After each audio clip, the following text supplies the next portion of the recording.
Hello students, in today's revision series we are going to see how to revise चरक संहिता सूत्र स्थान in 10 days। अभी बहुत सारे students का जो है इशू ये था कि चरक सूत्र स्थान जब हम करने बैठते हैं तो कई बार 15-15, 20-20 दिन एक ही चीज़ पर लगे रहते हैं और तभी भी हमारा सूत्र स्थान जो है वो अच्छे से रिवाइज नहीं हो पाता।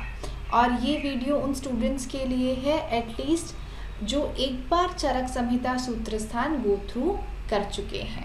ठीक है, तो अब आपको कैसे किस स्ट्रैटेजी के साथ उसको रिवाइज करना है कि 10 डेज के अंदर आप पूरे सूत्र स्थान को रिवाइज कर पाओ क्वेश्चंस के साथ। और चरक सूत्र स्थान एक बहुत ही इम्पॉर्टेंट सेक्शन है AIA-PGET एग्जामिनेशन के लिए। और ये हमें कैसे पता चलता है जब हम एनालिसिस करते हैं AIA-PGET एग्जामिनेशन की, प्रीवियस ईयर एग्जामिनेशन की, तो हर साल कितने क्वेश्चंस चरक सूत्र से पूछे गए हैं। तो 2017 में जो एग्ज़ाम हुआ था 100 क्वेश्चंस में से अबाउट 7 क्वेश्चंस उसमें चरक सूत्र से डायरेक्ट क्वेश्चंस थे। 2018 में हमें 12 क्वेश्चंस मिले थे 100 में से। 2019 में पैटर्न चेंज हुआ, 120 क्वेश्चंस में से 13 क्वेश्चंस थे और 2020 का जो रीसेंट एग्ज़ाम था उसमें 14 क्वेश्चंस जो थे वो 120 क्वेश्चंस में से सूत्र स्थान से थे। तो अब एक बार आपको खुद को एनालाइज करना है, खुद की असेसमेंट करनी है कि जो ये प्रीवियस ईयर्स के क्वेश्चंस पूछे गए वो इस समय पे मैं किस स्टेज पे हूँ कि मुझे कितने उसमें से आते हैं। तो अभी हम आपको डिस्प्ले करेंगे वो क्वेश्चंस जो कि प्रीवियस एग्जाम्स में पूछे गए हैं। Try to answer them in the comment box. तो एक क्वेश्चन पूछा गया था, according to Charak the drug of choice for a patient suffering from hikka, shwasa, kasa, पार्श्वशूल। कहाँ से है ये क्वेश्चन? अग्रय संग्रह से है कि नहीं है? तो अब वहाँ पे देखो कि अब इसका आप आंसर कर पा रहे हो कि नहीं कर पा रहे हो। ट्राई करो। नेक्स्ट, according to चरक चिकित्सा उपक्रम is best indicated in the disease manifested due to महादोष and situated in मर्म स्थान। ये भी चरक सूत्र से है, उपक्रम के बारे में है। बताओ हमने कहाँ पे पढ़ा है ये? Try to answer this question. चलो नेक्स्ट पे आते हैं।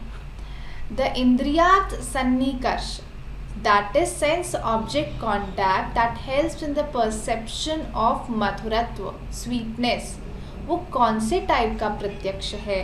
समवाय, संयोग, संयुक्त समवाय या फिर संयुक्त संवेद समवाय।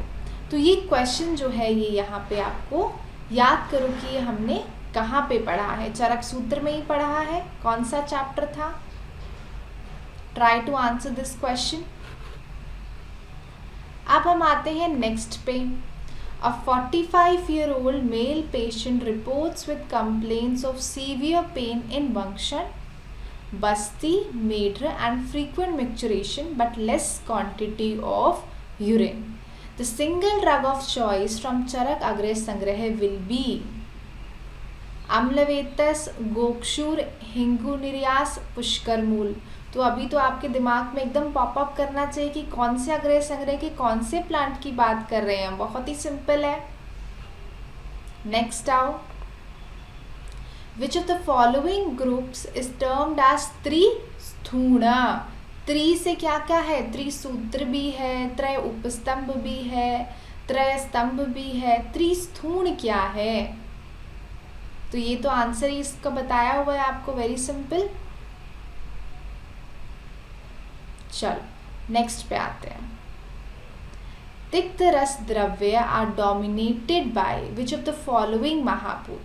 अच्छा, एक और चीज, जैसे अभी हमने त्रिस्थूण पढ़ा तो ये क्या था? कंपैरेटिव क्वेश्चन था। ये चरक और सुश्रुत के कंपैरेटिव जो पॉइंट निकलता है वहां से ये क्वेश्चन था। नेक्स्ट आते हैं। Tikta rasa dravya are dominated by which of the following mahabhuta. तिक्त रस में किसका प्राधान्य होता है? तो बहुत सिंपल है, बताओ। नेक्स्ट पे आओ। Okay, Given below are two statements. Statement 1, Karma is an independent cause of Samyog and Vibhag. Independent cause. Statement 2, Gud is an independent cause of Samyog and Vibhag. तो इसमें से करेक्ट चॉइस क्या रहेगी, most appropriate choice क्या रहेगी? Both statements 1 and 2 are correct. Both statement 1 and 2 are incorrect. Both statement 1 is correct but statement 2 is incorrect.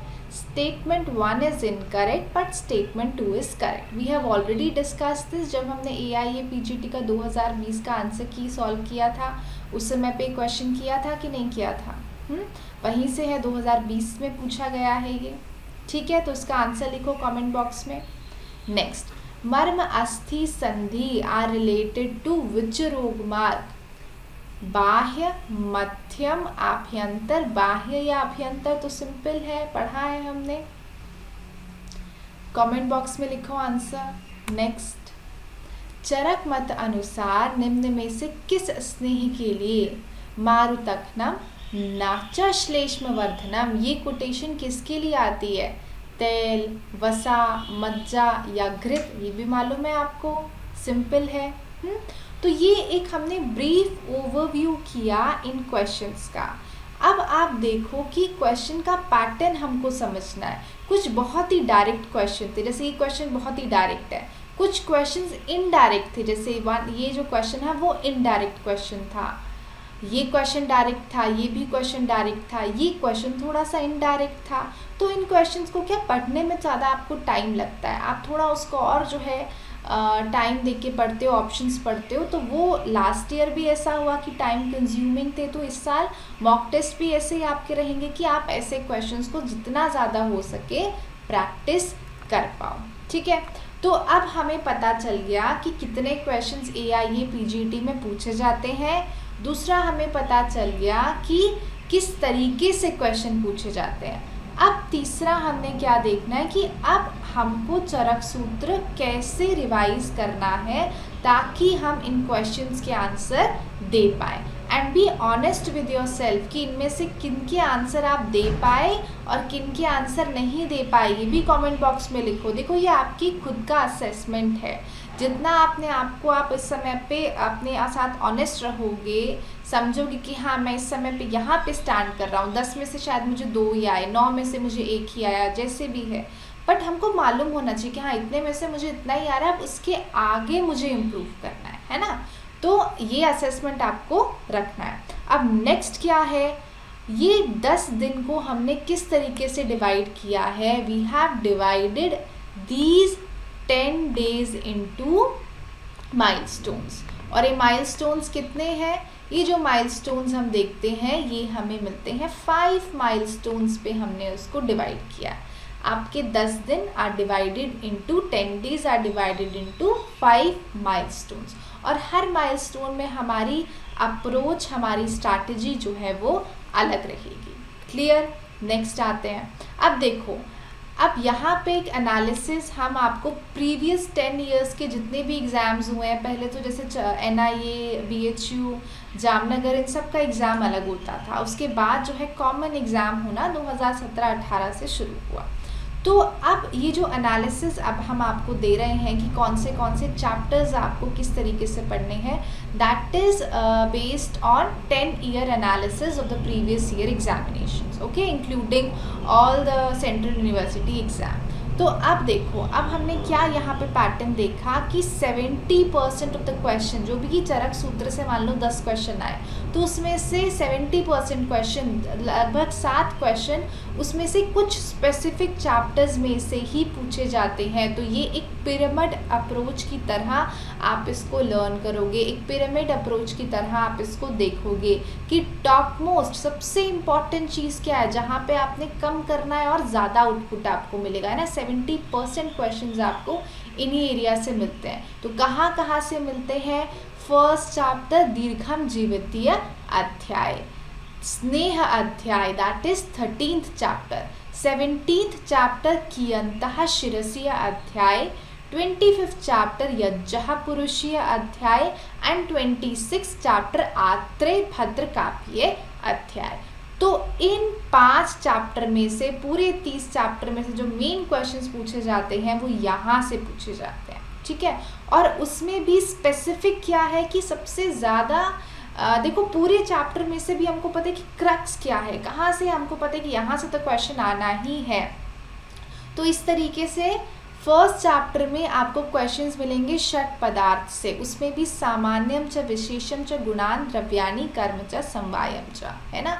हर एक की definition and most important इसकी sequence according to Charak, according to Nyaya, Vaisheshika Darshan. Okay, अब next क्या पूछा जाता है, सामान्य विशेष सिद्धांत का अप्लाइड एस्पेक्ट आपसे पूछा जा सकता है। A patient comes with a complaint of these predominant features, अब उसके विशेष में आप उसको क्या आहार या विहार दोगे, इस तरीके से एक अप्लाइड क्वेश्चन बन सकता है ना। अगर आपको सिद्धांत क्लियर है कि वात पित्त कफ के गुण ये हैं, इसके विशेष अगर मुझे देना है तो मैं कौन से डोमिनेंट गुण की जो है यहाँ पे यूज़ करूँगा, है ना। तो इस तरीके से आपको सामान्य विशेष सिद्धांत का अप्लाइड एस्पेक्ट पूछा जा सकता है। नेक्स्ट आता है उत्पत्ति भेद से द्रव्य, है ना, उत्पत्ति भेद से द्रव्य। अब उत्पत्ति भेद में हमने क्या देखा था, स्थावर जांगम औद्भिद है। अब स्थावर को भी आप फोर्थ क्लासिफिकेशन में देखते हो, वनस्पत्य वानस्पत्य, वृक्ष भी जो है वो उसका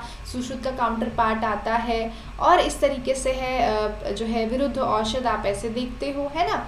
अब इनको भी और स्पेसिफिक करोगे तो हर एक की डेफिनेशन क्या है, आप पुष्पा फलवंतो क्या है, पुष्प फलवंतो क्या है ना, जो है फलपाक निष्ठा क्या है, ये आपको मालूम होना चाहिए।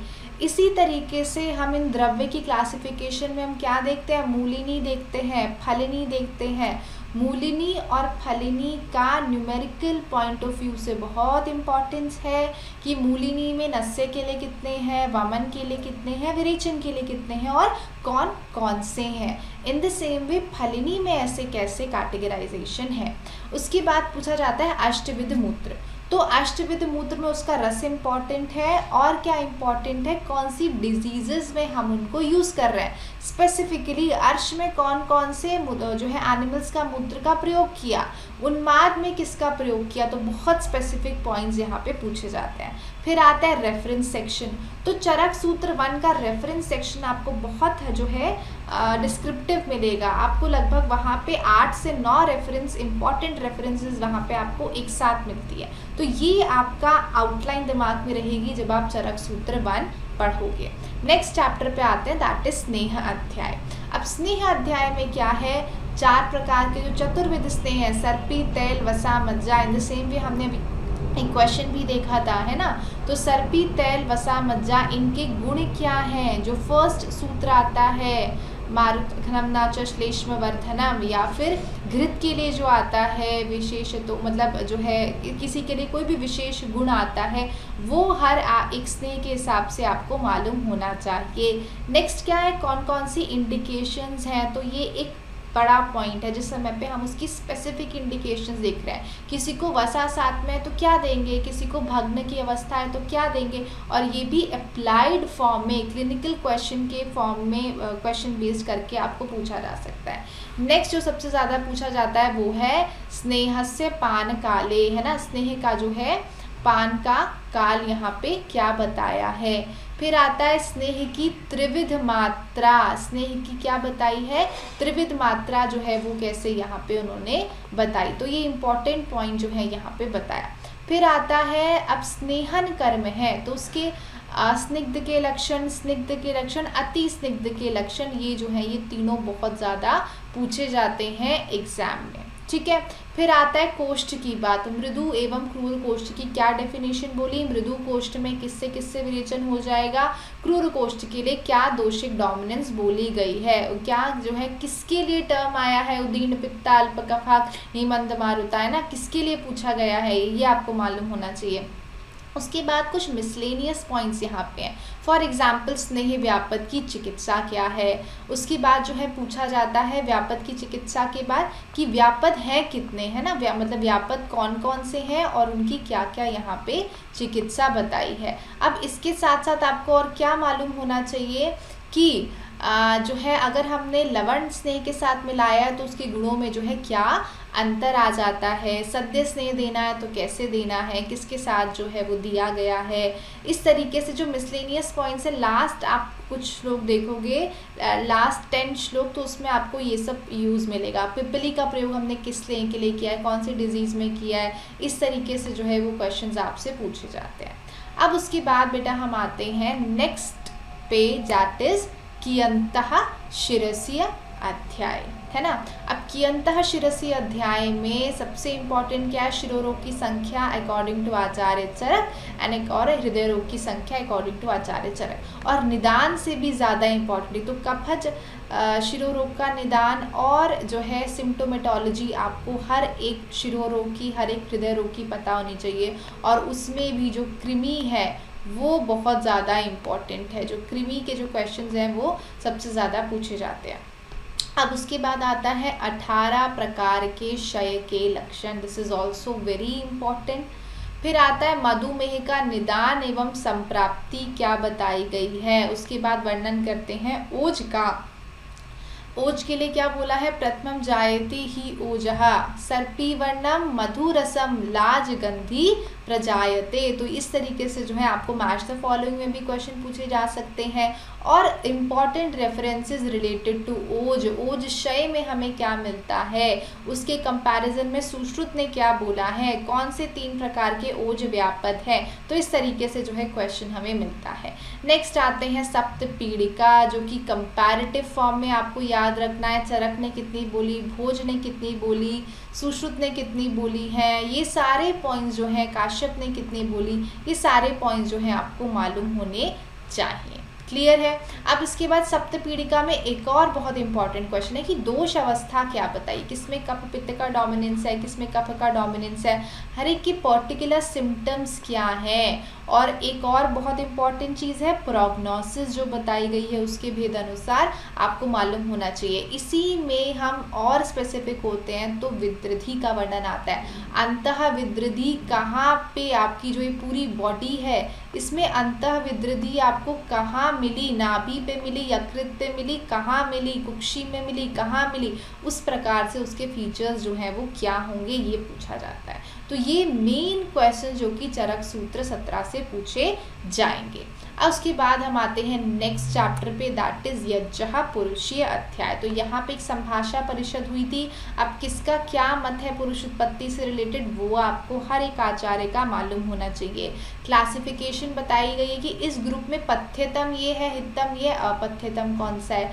नेक्स्ट आता है अग्रह संग्रह, जहाँ से आपको हमेशा हर पेपर में 2 से 3 क्वेश्चन तो मिलते ही हैं। डायरेक्ट क्वेश्चन भी पूछे जा सकते हैं, मैच द फॉलोइंग टाइप के क्वेश्चन भी पूछे जा सकते हैं, और क्लिनिकल बेस्ड क्वेश्चन भी पूछे जा सकते हैं। For example a patient comes with a complaint of this, तो उसमें आपका चॉइस ऑफ ड्रग क्या होगा, है ना। तो इस तरीके से क्वेश्चन पूछे जाएंगे। अब इसके बाद क्या है, आसव, न्यूमेरिकल्स जो है रिलेटेड टू आसव वो यहाँ पे आपको पूछे जा सकते हैं। ओके, तो ये चरक सूत्र 13 वाले पॉइंट्स हैं, ये आपने पहले कवर कर लिए हैं। नेक्स्ट अब हम आते हैं आत्रेय भद्रकापीय अध्याय पे। आत्रेय भद्रकापीय अध्याय जब आप पढ़ते हैं तो उसमें आपको रस की पूरी चीज़ें पता होनी चाहिए ना, रस को आपको देखना है। तो रस का पंच महाभौतिक संगठन क्या है, रस के भेद जो संभाषा परिषद हुई थी है ना, रस के कितने भेद बताए हैं वो संभाषा में पता होने चाहिए। हर रस का पंच महाभौतिक संगठन क्या है, हर रस के गुण क्या है, कर्म क्या है। फिर आता है अति योग में क्या दोष है, जैसे अति योग सेवन कर रहा है तो उससे क्या क्या डिजीजेज हो सकती हैं, ग्रह अपतानक कहाँ पे बताया है, इस तरीके से आपको ये चीज़ें ध्यान रखनी है। उसके बाद नेक्स्ट आता है एग्जाम्पल्स, है ना, कौन से रस में क्या किसके एग्जाम्पल्स उन्होंने बताए हैं, विरुद्ध आहार के घटक कितने हैं, और उसके भी एग्जाम्पल्स बहुत ज़्यादा इम्पॉर्टेंट है। तो पूरा देखो जो पूरे क्वेश्चंस आएंगे चरक सूत्र में से, उसमें से 70% क्वेश्चन जो अभी हमने टॉपिक्स डिस्कस किए हैं वो इन्हीं से आने वाले हैं, इसीलिए इनको पहले से जो है आप रेडी अपने साथ करके रखो। अब क्वेश्चन आता है कि हम कितना टाइम लें इसको रेडी करने में, कितना टाइम हमको लगने वाला है। देखो आज का डेट क्या है, आज का डेट है आपका 19 अप्रैल, है ना। तो 19 अप्रैल मान लो कल से आप स्टार्ट करते हो तो आपको लगभग 3 दिन मैं दे रही हूँ माइलस्टोन करने के लिए। फर्स्ट माइलस्टोन को आपको अचीव करना है 3 दिन के अंदर अंदर, 20, 21, 22। इसमें आपका जो मैंने माइलस्टोन यहाँ पे ये जो 5 चैप्टर डिस्कस किए, फर्स्ट, 13, 17, 25, 26, इनको आपको इस 3 दिन के अंदर अंदर बहुत अच्छे से कवर करना है। और 3 दिन देने का मतलब क्या है कि फर्स्ट डे हम इन चैप्टर्स को गो थ्रू करेंगे, सेकेंड डे हम फिर से इनको रिवाइज करेंगे, थर्ड डे जो है हम उसके क्वेश्चंस अटेम्प्ट करेंगे। समझ गए। तो आपको जो है ये सब चीज़ें ध्यान में रखते हुए पूरा कवर करना। और अगर आपको लगता है कि क्वेश्चन मैं इस बारी नहीं कर पाऊंगी तो कोई प्रॉब्लम नहीं है, आप पहले के 3 दिन में अच्छे से ये पूरे चैप्टर्स कवर करो, जितना हो सके उसको जो है रिवाइज करो, बार बार सुनो, बार बार देखो, उस तरीके से जो है आपको ये रिवाइज हो जाएगा। ठीक है, क्लियर। फर्स्ट माइलस्टोन सबको क्लियर है कैसे हमने करना है इसको। ठीक है, अब ये डेट में मैंने आपको स्पेसिफाई कर दी, 19, 21 एंड 20।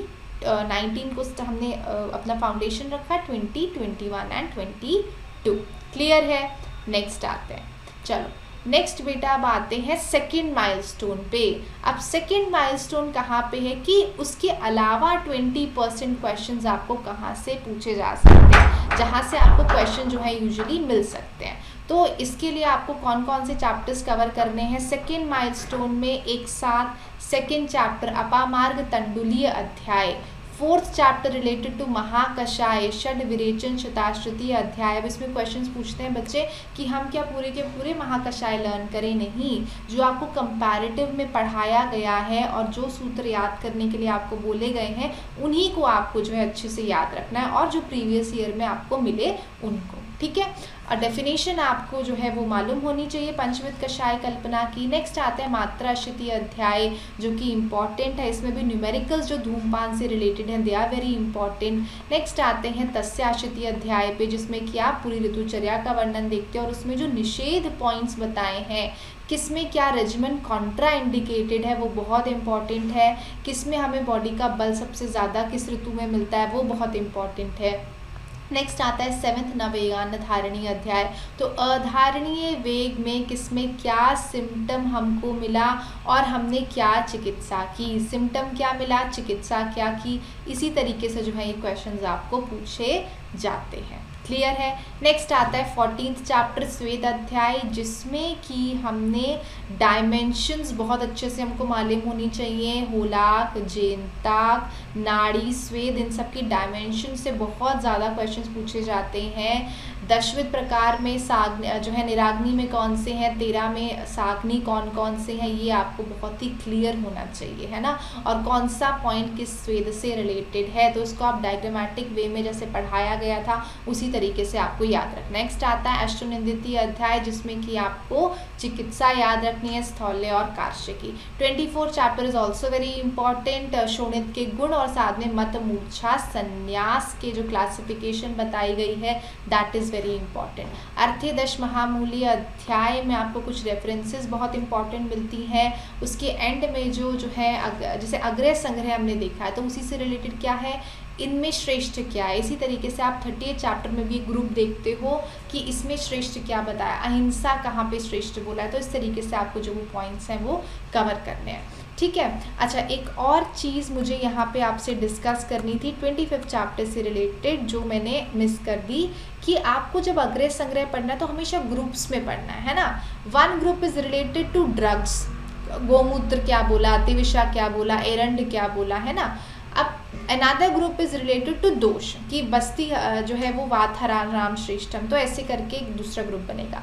तीसरा ग्रुप आपका डेली पॉइंट्स का, जैसे स्नान के लिए क्या बोला, उदक के लिए क्या बोला, तो इन पॉइंट्स से। फोर्थ ग्रुप इज मिसलेनियस, तो आप इनको जब तक ग्रुप में याद रखोगे आपको बहुत अच्छे से जो है ये सब पॉइंट्स याद रहेंगे। अब क्वेश्चन आता है कि सेकेंड माइलस्टोन कितने दिन में कवर करना है, तो सेकेंड माइलस्टोन के लिए हमारे पास कितना टाइम रहेगा, हमारे पास 4 दिन मिलेंगे, है ना। 3 दिन मिले, फिर हमको 7 दिन यहाँ पे मिले। सॉरी, सेकेंड माइलस्टोन के लिए आपको यहाँ पे हम केवल जो है 2 दिन दे रहे हैं, है ना। ये जो 2 दिन है वो थर्ड माइलस्टोन के हैं। तो 19 को हमने स्टार्ट किया था, 20, 21, 22 फर्स्ट माइलस्टोन ये हम कवर कर चुके हैं। 23 और 24 में आपको जो है ये 5 दिन आपके टोटल हो गए। इस समय पे आपको सेकेंड माइलस्टोन जो है वो कवर करना है। अब आता है थर्ड माइलस्टोन। तो थर्ड माइलस्टोन में आपके जो ये बाकी पेंडिंग चैप्टर्स है वो सारे, मतलब जो इसके अलावा रह गए हैं उन सबको आप पूरा करोगे। 3, 8, 9, 10, 11, 12, 15, 16, 18, 19, 20, 22, 23, 27, 28 एंड 29। अब इसमें भी हमको पता है कि क्या क्या चीज़ें जो हैं सबसे ज़्यादा इम्पॉर्टेंट हैं, है ना। जैसे आपको पता है कि उपक्रम से क्वेश्चन सबसे ज़्यादा पूछा जाता है, व्याधि के भेद पूछे जाते हैं, शोध के जो लोकलाइज शोध हैं उनके दोष पूछे जा सकते हैं। फिर उसके बाद आपको प्रदोषज विकार जो उनकी चिकित्सा वो बहुत इंपॉर्टेंट है जहाँ से क्वेश्चंस पूछे जाते हैं। तो आपको इसके लिए भी मैं कितना टाइम दे रही हूँ, यहाँ पे जो ये 25 और 26 का डे है ये मैं यहाँ पे आपको दे रही हूँ थर्ड माइलस्टोन को पूरा करने के लिए। क्लियर। नेक्स्ट आते हैं, है ना। अब इसके बाद जो है नेक्स्ट पॉइंट हमारा क्या रहेगा, देखो अब हमने ये टारगेट हम लेके चले, पर हो सकता है कि हमारे जैसे फर्स्ट डे में एक चैप्टर छूट गया फर्स्ट माइलस्टोन वाले में, सेकंड माइलस्टोन में भी एक चैप्टर छूट गया, या कैसे भी रहा। तो जितने भी आपकी पेंडिंग अगर कुछ इन केस बचा है, अगर कुछ भी आपका पेंडिंग है तो उसके लिए आपको दिन यहाँ पे क्या दिया जा रहा है, आपका जो 28 डे है ना। देखो 20, 21, 22 first milestone, 23, 24 second milestone, third milestone 25 and 26। अब ये जो नेक्स्ट वाला है इसमें आप 27 को और 28 का आधा दिन लोगे, है ना। 27 और 28 का आधा दिन जो है वो आप अपने फोर्थ माइलस्टोन में लोगे कि अगर कहीं से भी कुछ चीज़ पेंडिंग है या मुझे किसी चीज़ को और अच्छे से पढ़ना है तो मैं उसको 27 और 28 डे के हाफ में उसको जो है लिख के चलूँ। क्लियर है ना। क्योंकि नो डाउट सेकेंड और थर्ड डे में कुछ कुछ चीज़ें हो सकता है, माइलस्टोन में हो सकता है कुछ पेंडिंग्स, आप कुछ चीज़ें पेंडिंग रह जाएं, है ना। तो जो भी पेंडिंग है वो यहाँ पे आप उसको कवर करोगे। अब इसके बाद हम आते हैं अपने लास्ट माइलस्टोन पे। अब last milestone is very important जिसमें कि हम असेसमेंट करेंगे। This assessment is very very important. और आप असेसमेंट कैसे करोगे, ये 28 का दिन था आपका आधा और 29 और 30 का, है ना। तो 2.5 दिन आपको मिला है, 28 का आधा, 29 एंड 30। इनमें क्या करना है, आपने जितना हो सके आपको पूरे चरक सूत्र स्थान के क्वेश्चंस अटेम्प्ट करने हैं। And remember chapter wise questions नहीं, go through complete questions of Charak Sutra Sthana, है ना। एक ये नहीं कि चैप्टर के कर रहे हो, ऐसा नहीं, पूरा आपको सूत्र स्थान के क्वेश्चंस एक साथ करने हैं ताकि, और सबसे इम्पॉर्टेंट चीज़ क्वेश्चंस करने के साथ साथ जैसे आपने एक पेपर सॉल्व किया चरक सूत्र का, है ना, अब आपको उसमें से असेसमेंट आपकी समझ आई। अच्छा 100 क्वेश्चन थे, उसमें से मुझे 10 अनआंसर्ड मेरे थे, 5 उसमें से मेरे नेगेटिव हुए या फॉर एग्जाम्पल ज़्यादा भी थे, है ना। तो अब मुझे क्या करना है, अनआंसर्ड और नेगेटिव क्वेश्चंस को अपने डेली डायरी में नोट करना है और उसी टाइम पे मुझे अपना संहिता खोल के वहाँ से या लेक्चर अटेंड करके उस चीज़ को वहीं पे स्ट्रॉन्ग बना लेना कि अगर मुझे पता लगे अच्छा मेरे तो शय से क्वेश्चंस गलत हो ही रहे हैं, प्रदोषज विकार से मैं क्वेश्चंस गलत कर ही रही हूँ, तो वहीं पे आपको हर एक क्वेश्चन को लेके उसको स्ट्रॉन्ग करना है। पहला हमारा अप्रोच कैसा था, हमारा अप्रोच था कि पहले आप कंसेप्ट बनाओ। अब लास्ट माइलस्टोन में हमारा स्कोप अप्रोच कैसा है कि जो आपने कंसेप्ट बनाया उनको टेस्ट करो कि कितना आपको एक्चुअल उसमें से जितनी चीज़ें आपको याद है। ठीक है, क्लियर हुई ये चीज़ें। तो अब हमारा टारगेट क्या रहेगा कि 10 डेज़ का टाइम, मतलब 10 डेज़ का 11 डेज़ आप क्वेश्चंस के लिए मैं कंसिडर कर रही हूँ। इतने टाइम में आपको जो है पूरा चरक सूत्र स्थान रिवाइज करना है और वो क्वेश्चंस जो है वो एडिशनल है ना। तो इस तरीके से आपको जो है ये पूरा 10 डेज़ के अंदर आप उसको रिवाइज करोगे।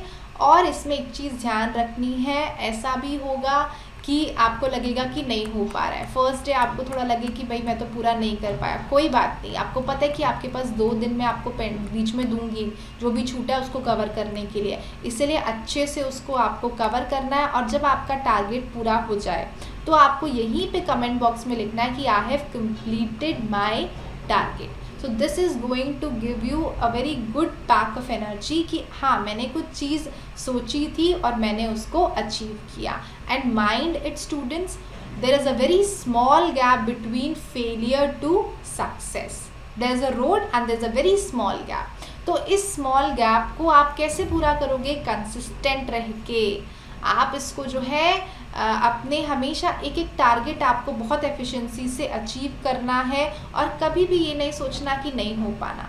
ऐसा सोचना कि हाँ, मुझसे तो ये एग्ज़ाम क्लियर होगा ही, मैं तो ज़रूर इस एग्ज़ाम को क्लियर करूँगा और बहुत अच्छी रैंक के साथ मैं एग्ज़ाम क्लियर करूँ, ताकि मेरे पास चॉइस रहे कौन सा सब्जेक्ट लेना है, कौन सा कॉलेज लेना है। पर इसके लिए इम्पॉर्टेंट क्या है कि आप हर दिन अच्छी पढ़ाई करो, एफिशिएंट होके पढ़ाई करो, सिर्फ पढ़ने के लिए नहीं, आपको पता है वो चीज़ आपको अचीव करना है, तो एंथुजियास्टिक होके, खुश होके, होपफुल होके आपको पढ़ाई करनी है। All the very best.